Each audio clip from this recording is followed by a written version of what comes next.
I had been traveling for months, city after city, stage after stage.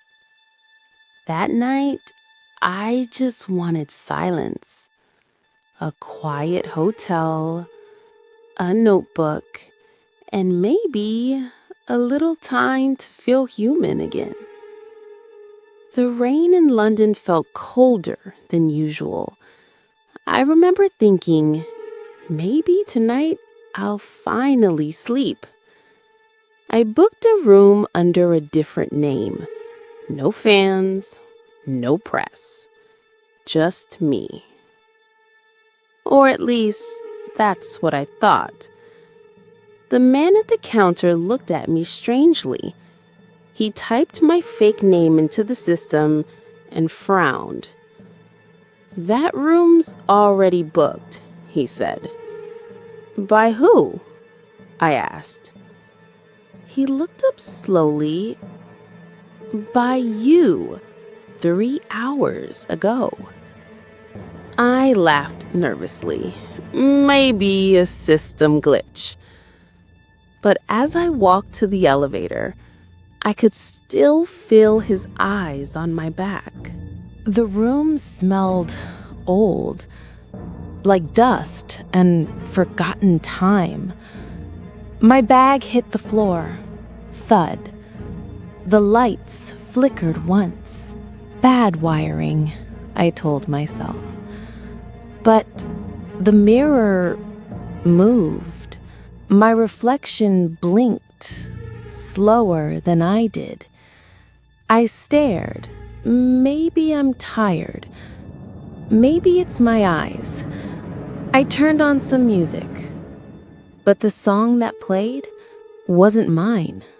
It was my unreleased demo, a song no one ever heard. My phone buzzed. A message appeared. "Welcome back to room 313. Another one came right after. "You left your song unfinished." The text was written in my own handwriting. My hands went cold. And then I saw a red light blinking under the lamp. A hidden camera. Someone had been filming me. For how long? I didn't know. I unplugged it. But my phone lit up again. A live video feed. I was standing there from another angle, and behind me, a shadow moved. The mirror began to hum. I stepped closer. My reflection smiled, but I didn't. Then it whispered, "You booked this room before you were born." I fell back. The lights went out. Only the phone's glow remained.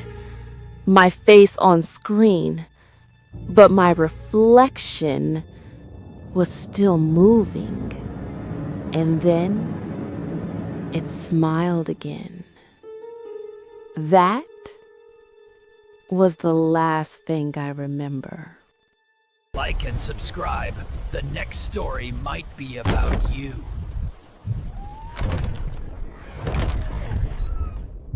You think the school is safe. Think again. One afternoon, I was alone in the basement. The hum of the servers, the faint air conditioning felt almost peaceful. But then, I realized someone armed had entered. I froze. There was no door to the office. The basement door didn't lock. I turned off the lights, hid my phone, and texted my coworkers. No response. Minutes passed. The basement was silent, except for the faint buzz of the servers. I tried to focus on my phone, playing a game to calm my nerves. Then, the basement door creaked open. I sat up, heart pounding. Footsteps echoed closer, deliberate and heavy. Panic shot through me. I crawled under my desk. The footsteps stopped, just inches away. Silence. I couldn't breathe. One wrong move, one sound, and it would all be over. Suddenly, my phone dinged. A text from Dave. "Dude, some guy with a gun shot Mr. Buckley. Red shirt, red hat. Don't come upstairs." My stomach sank. I swallowed hard. Then, someone grabbed my arm. A man. Red plaid shirt, jeans, cap. "It's okay. I'm hiding too," he said. I whispered, "What's happening upstairs?" He didn't answer. "Is there an exit down here?" he asked. "Yes, around that way," I replied. I asked who he was. He explained quietly. He had come to pick up his son. A teacher told him to hide. I nodded, trying to steady my shaking hands. Then, a gunshot rang out in the basement. It metal clanged. I dove for cover. My heart raced, each beat echoing in my ears. I saw him glance at me, panic in his eyes. All I could think, run. I bolted for the stairs. Another shot ricocheted behind me. But I made it. Police swarmed the exits. The man was caught immediately, and Mr. Buckley survived. Even now, I can hear that gunshot echo. It will never leave me. Like and subscribe. The next story might be about you. Help me!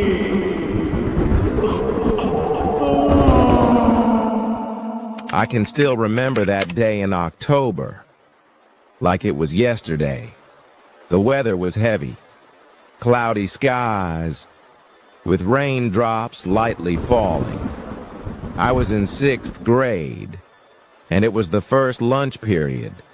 I was standing by my tray of food when 4 loud booms rang out. At first I thought it was thunder, but within seconds, the entire lunch crowd erupted into screaming. I tried to tell myself, they're just overreacting. But then, campus security came running in, their faces tense, shouting for everyone to get into the multi-purpose room. The kids in line buying lunch had to leave their trays behind and rush inside. My friends and I followed a huge group of other students into the massive room. The back wall was made of glass, giving a clear view of the outside.